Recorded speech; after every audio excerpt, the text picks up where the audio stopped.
Como eu vim aqui, fui convocado para responder perguntas ao relator do processo e aos conselheiros, eu prefiro que você, ou Vossa Excelência, melhor assim, me faça. Prefere, então, que o relator comece. Isso. Então, vamos lá. Com a palavra, senhor relator. Vossa Excelência pode esclarecer sobre o vínculo que possui com o deputado Jair Bolsonaro? O único vínculo que eu possuo com o deputado Jair Bolsonaro é o vínculo que eu possuo com Vossa Excelência. Nós somos colegas de parlamento, somos colegas de legislatura. Fomos eleitos para a 55ª legislatura e aqui estabelecemos relações políticas. Na minha perspectiva, são sempre relações políticas. Não tenho relação pessoal com esse senhor, não tenho convivência pessoal com ele, não visito a casa dele nem ele a minha, e os momentos que eu encontro com ele são aqui, no parlamento. Vossa Excelência responde ou já respondeu a outras representações perante este Conselho de Ética? Em caso positivo, quais foram as acusações e os respectivos resultados? Bom, eu respondi a outras ações do Conselho de Ética, mas é bom deixar claro que nenhuma delas por desvio ético, por desvio de conduta ética. Tanto que todas as representações foram arquivadas. A primeira representação foi porque um deputado me chamou de escória humana. Vou repetir. Um deputado me chamou de escória humana no plenário da Câmara e eu respondi a ele que eu não sou escória humana. Que há outras pessoas que são capazes de ser classificadas como escória humana, como aquelas, por exemplo, sobre as quais pesam acusações de roubo de dinheiro público. Então, foi uma reação a um insulto proferido contra mim, e um insulto com um viés bastante, como dizer, de má fé, porque ele, além de me chamar de escória humana, ele deturpava de maneira deliberada os meus projetos de lei, e eu reagi. E esse conselho arquivou. O segundo foi por causa de uma publicação no Facebook. Parece até brincadeira que eu tenha vindo parar no Conselho de Ética por uma publicação no Facebook em que eu não ofendia ninguém especificamente. Mas alguns deputados se sentiram ofendidos com a minha publicação, e era uma publicação acerca do assassinato em massa ocorrido em Orlando, nos Estados Unidos, em que um assassino matou vários homossexuais. Era um texto sobre esse assassinato que eu acho que deveria incomodar qualquer pessoa que se diga humana, qualquer pessoa que se diga a favor da vida deveria se incomodar com aquele assassinato em massa. E nesse texto eu dizia que esses assassinatos eles são precedidos por discursos de ódios que desqualificam a comunidade LGBT em todo o mundo. E aí, deputados se sentiram incomodados com a minha publicação e representaram contra mim no Conselho de Ética. Mais uma vez, foi arquivado. Nenhum dos dois casos trata-se de ferir o decoro parlamentar, nem de uma conduta antiética. Eu nunca roubei dinheiro público, eu nunca participei de esquemas de corrupção, eu nunca menti no parlamento. Então, não havia razão. Tanto é que esse Conselho, de maneira muito justa, arquivou os dois processos. Aliás, Vossa Excelência me permite uma questão? Eu acho que todos nós deveríamos nos perguntar como é que um deputado, como eu, que tem uma conduta ética, né, que tem um reconhecimento pelo trabalho que eu faço, as pessoas podem até divergir da minha agenda política, e é o direito delas na democracia divergir da minha agenda política. Uma agenda em favor de direitos humanos de minorias, é todo o direito delas. Mas eu não feri a ética, nem feri a conduta ética em nenhum momento. Nunca me envolvi, nem estou envolvido em esquemas de corrupção, não sou citado na Lava Jato, nada. No meu segundo mandato não pesa sobre mim nenhuma acusação desse tipo. Nem nunca menti em plenário, nunca menti para o Conselho de Ética. Entretanto, eu já fui representado 2 vezes no Conselho de Ética. Eu acho que nós deveríamos nos perguntar por quê. E se há uma relação entre essas 2 representações e o fato de eu ser o único parlamentar abertamente homossexual do parlamento brasileiro. Entre os 513, eu sou aquele único. E justamente esse único deputado foi parar no Conselho de Ética 2 vezes por razões que não dizem respeito à quebra do decoro nem ao ferimento da ética. Tanto é que o Conselho, de maneira justa, arquivou os 2 processos. A gente tem que se perguntar por que isso, né? Será que os meus adversários políticos não estão se valendo, se instrumentalizando de representações contra mim? É uma pergunta que a gente talvez tenha que se fazer. Gostaria que Vossa Excelência relatasse exatamente o que aconteceu no momento dos fatos. Senhor relator, aqueles fatos, eles têm um contexto e eles têm uma história. E não podemos falar deles sem falar da história e sem falar do contexto. Primeiro eu vou falar da história. Desde o meu primeiro mês do meu primeiro mandato. Eu fui eleito em 2010 e iniciei a 54ª legislatura em 2011. Desde o primeiro mês do primeiro mandato, eu sou difamado de maneira orquestrada nas redes sociais, com injúrias e calúnias movidas por homofobia. As minhas redes sociais são atacadas diuturnamente por pessoas que colocam como hashtag, que é uma expressão que a gente usa para falar de determinadas chaves e expressões na internet, que usam como hashtag Bolsonaro 2018. Então, claramente, são pessoas, se não ligadas diretamente a ele, são pessoas estimuladas por ele. Além dessa difamação, que já dura 6 anos, uma difamação orquestrada, que não está circunscrita à internet, ao ambiente das redes sociais, essa difamação também veio parar nessa casa. Esse deputado já espalhou pelos corredores da Câmara um panfleto em que ele não só me insultava a partir da minha homossexualidade, como ele fazia ilações acerca da sexualidade da presidenta Dilma Rousseff, distribuídos aqui, nos corredores da casa.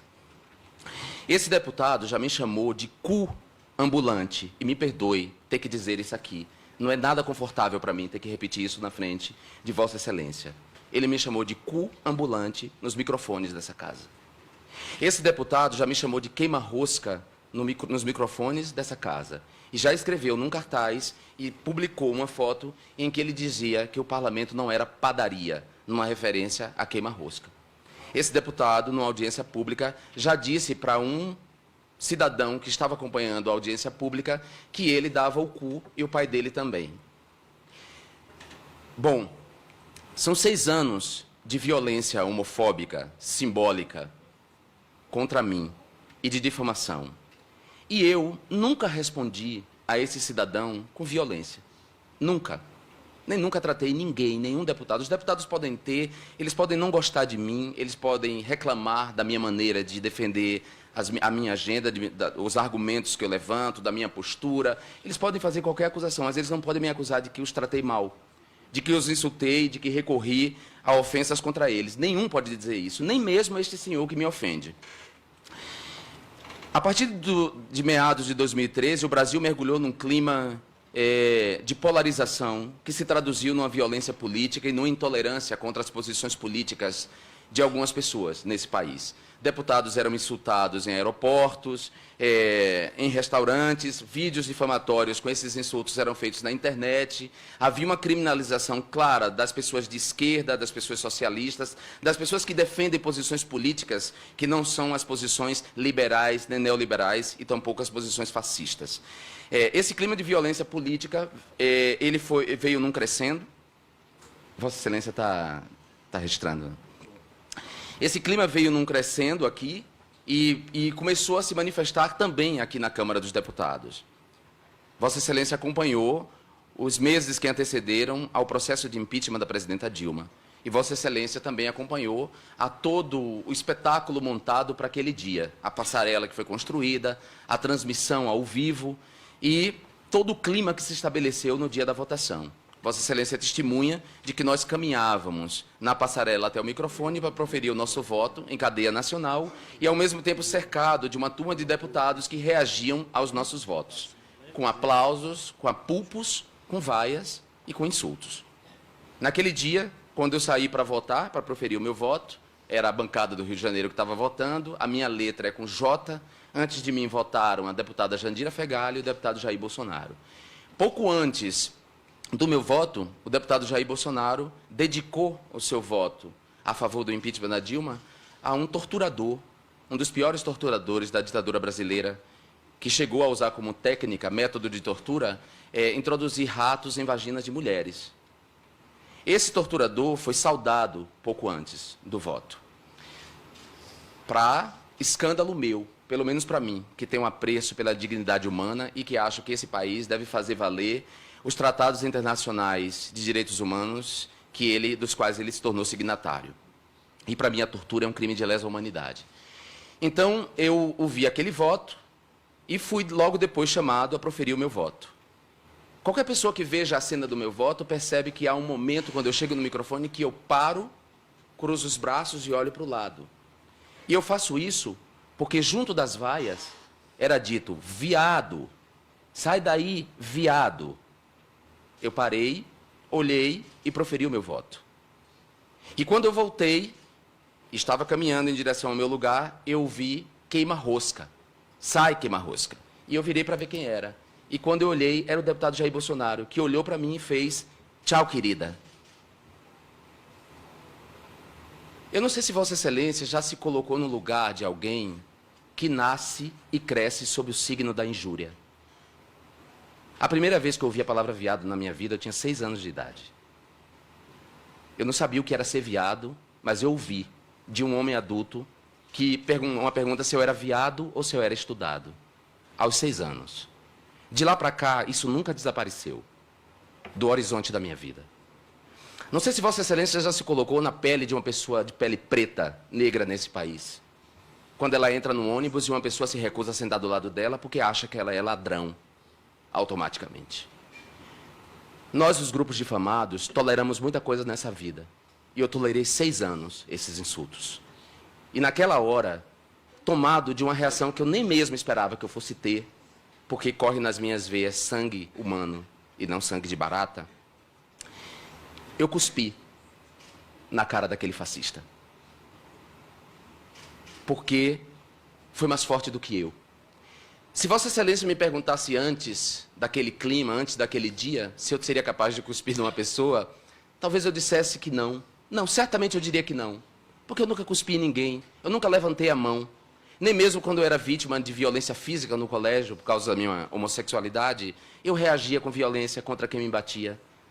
Nunca cuspi em ninguém e diria certamente: não vou cuspir, não cuspiria. Mesmo sabendo que no gueto de Varsóvia, os judeus humilhados pelas tropas nazistas, desarmados e diante da desproporção de força, cuspiam como forma de reação àquilo. Mesmo sabendo disso, eu diria para Vossa Excelência que eu não cuspiria. Mas naquele momento, naquele clima de violência política que nós estávamos experimentando, com o país dividido literalmente, a esplanada dos ministérios dividida por um circo montado para a transmissão do impeachment, naquelas circunstâncias, eu cuspi no deputado como uma reação a essa violência. A minha cuspida foi uma reação e não uma ação.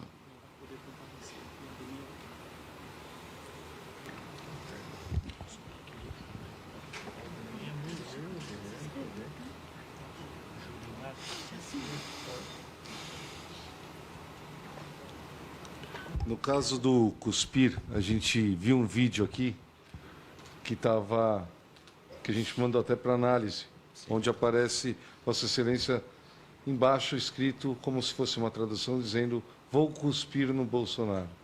Esse vídeo, você confirma esse vídeo? Vossa Excelência confirma esse vídeo? É real? Bom, é óbvio que não. Esse vídeo, olha, primeiro eu quero lembrar que um deputado que mentiu ao Conselho de Ética se encontra preso e teve o seu mandato cassado. Eu não minto, deputado. Eu não minto. Eu falo a verdade e pago um preço enorme por falar a verdade.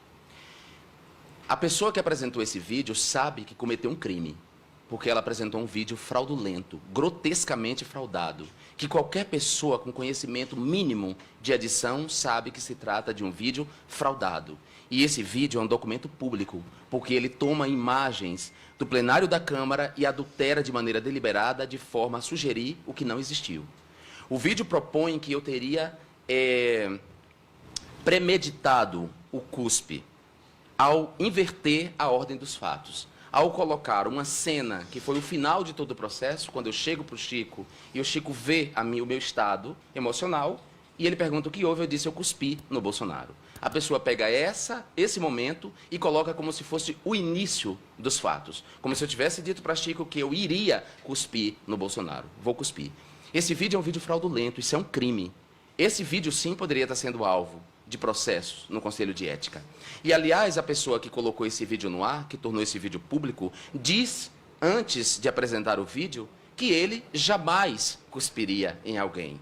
E depois, as imagens reais, captadas pelas câmeras do plenário, mostraram ele me cuspindo.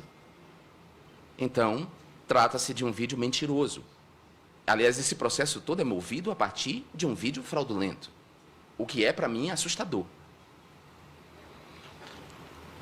Consta no vídeo que contém as imagens do fato que o deputado Jair Bolsonaro teria dito a Vossa Excelência a seguinte frase: tchau, querida, tchau, amor. Duas perguntas sobre essa frase. Vossa Excelência pode explicar se o deputado Bolsonaro se dirigiu com frase igual ou semelhante aos outros deputados que votaram contra o impeachment? E Vossa Excelência entendeu que a frase tchau, querida, tchau, amor referia-se exclusivamente à saída da então presidente da República do cargo que ocupava, ou havia alguma outra conotação? Nesse último sentido, qual conotação? Primeiro, ele não disse só tchau, querida, e tchau, amor. Ele falou queima-rosca, e quando eu virei, eu olhei e vi que era ele se referiu para mim, levantou a mão e falou tchau, querida. Não sou eu que estou dizendo, ele disse aqui ao Conselho de Ética, e eu volto a dizer, mentir para o Conselho de Ética é sério. Ele disse aqui no Conselho de Ética que ele não disse a mais ninguém essa frase, que ele só dirigiu essa frase a mim. Se ele quisesse se referir à presidenta Dilma Rousseff, ele teria dito isso a Jandira Fegali. Ele teria dito isso a qualquer outro deputado que votou contra o impeachment da Dilma Rousseff. Entretanto, ele escolheu dizer a mim e depois de me chamar de queima-rosca. Ele escolheu dizer a mim, Vossa Excelência talvez não saiba, mas uma das primeiras injúrias praticadas contra nós, homossexuais masculinos, é nos colocar na posição feminina, é usar os termos femininos para nos desqualificar, porque a homofobia ela tem a mesma origem no machismo e na misoginia, naquilo que teóricos sociais, sociólogos, antropólogos, cientistas políticos, historiadores chamam de ordem da dominação masculina e do patriarcado. Essa ordem da dominação masculina e do patriarcado coloca a mulher num lugar inferior. A mulher, historicamente, esteve numa posição inferior, numa posição em que ela é dominada pelos homens. Então, nós, homossexuais, para nos desqualificar, somos chamados de mulherzinha, somos tratados no feminino. Vossa Excelência deve ter ouvido expressões como calma santa, para se referir a um homossexual masculino, ou trejeitos femininos para se referir a gente, a nós, os homossexuais masculinos. Essa é uma forma de nos desqualificar. Então, olhar para mim e dizer, ao fim do meu voto, depois de me chamar de queima-rosca, tchau, querida, não tinha qualquer referência a Dilma Rousseff. Tinha referência a mim, tão somente. E ele usou apenas e tão somente contra mim. Então, trata-se de uma motivação, uma frase usada com uma motivação homofóbica, como todas as outras que ele fez ao longo desses 6 anos. Algumas até muito mais graves. Tchau, querida, para mim é muito mais ameno, porque eu não acho... os homens heterossexuais podem até achar que me desqualifica me comparando à mulher. A mim não me desqualifica. Eu nasci de uma mulher. Eu tenho 2 irmãs que eu amo. Eu tenho grandes amigas, deputadas que eu admiro bastante, mulheres incríveis na história, mulheres incríveis que fizeram a história desse país. Então, me colocar no lugar de mulher não me desqualifica. Para mim, é honroso. Pode desqualificar na cabeça deles, na minha não. Eu nem acho que isso foi o problema, o tchau, querida. O problema para mim foi o queima-rosca antes. O problema para mim é a conotação dada ao tchau, querida. Né? Para ele era um insulto, para ele era uma desqualificação, para mim não é, mas para ele era. E isso é que importa, que para ele era uma desqualificação homofóbica. Na representação também é citado a tua oratória, quando você se dirige aos colegas como canalhas. Pode explicar direito essa frase, canalhas? Posso sim.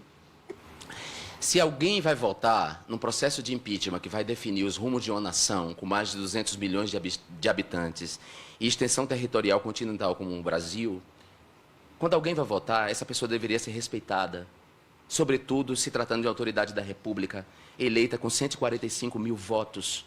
145 mil votos, o 7º mais votado da bancada do Rio de Janeiro. Eu e o país e os meus eleitores mereciam algum respeito. Na hora de chegar ao meu microfone, eu não deveria ser vaiado e ter ouvido sai viado. Para mim, quem age assim, deputado, é canalha. E volto a dizer, o canalha também foi uma reação. Me lembro que quando, antes mesmo de João Goulart sair do país, quando um deputado toma a tribuna e decreta que a presidência está vazia, também Ulisses Guimarães, um dos pilares da nossa democracia hoje, saudado, gritou em alto e bom som, canalhas, canalhas. tratava-se também de uma reação. E também, por incrível que pareça, naquela ocasião, um outro deputado também se valeu do cuspe como uma reação. As histórias têm coisas curiosas, né? Cíclicas. Foi isso que aconteceu. Eu estou satisfeito, presidente.